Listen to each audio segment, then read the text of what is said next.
So ఇప్పుడు ఇక్కడ ఎలా చూసారో డైరీలో సేమ్ అలానే ప్రతి సంవత్సరం నేను ఏముందిలే ఏం మారుతుంది 31st అయిపోతే ఫస్ట్ వచ్చే సంవత్సరం మారుతుంది అంతే కదా అనుకుంటాను. బట్ ఈ 2025 ఇయర్ నాకు చాలా నేర్పించింది. అండ్ ఇదే కాకుండా 2025లో I keep on going through lots of businesses. చూశాను ఎలా వర్క్ అవుతాయి, ఏంటి ఫంక్షనాలిటీ ఏంటనేది చూశాను, చాలా నేర్చుకున్నాను. అంటే చాలా మంది చాలా ఫేజెస్లో బాగా నేర్చుకునే ఒక సంవత్సరం ఉంటుంది అంటూ ఉంటారు కదా, మేబీ నాకు ఈ 2025 అయ్యి ఉండొచ్చు. అండ్ ఎస్పెషల్లీ నేను ఎప్పుడు డైరీ మెయింటైన్ చేయలేదు. 2025 ఇయర్లో నేను నేర్చుకున్న ప్రతిదీ పాయింట్ టు పాయింట్ ఒక డైరీ మెయింటైన్ చేశాను. And we are so eager to announce you, మనం ఒక కొత్త బిజినెస్ ఐడియాతో వస్తున్నాం. It's related to automobile and soon రేపు January 1st దాన్ని మనం రివీల్ చేయబోతున్నాము. Stay tune for our new page.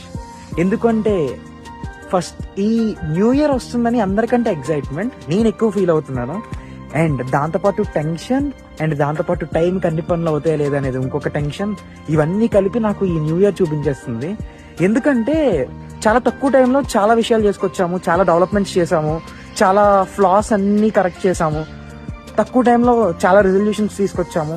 And అన్నీ ఒక్కడనే చేసుకుంటూ వచ్చాను. అండ్ చిన్న చిన్న వేరే వేరే వాళ్ళ సపోర్ట్తో. First of all I'm so grateful to this year 2025. ఎందుకంటే చాలా నేర్చుకున్నాను, చాలా చూశాను, happy things, sad things, everything. దీని నుంచి అయితే ఖచ్చితంగా రెజల్యూషన్స్ రాసుకోవాలి కాబట్టి 2026 రెజల్యూషన్స్ అని పెట్టుకోవాలి. బట్ మళ్ళీ రాయడానికి బద్ధకం వచ్చి ఏం చేశాను, సింపుల్ గా కొట్టేసి చేర్స్ టు అనదర్ ఇయర్ అని రాసా.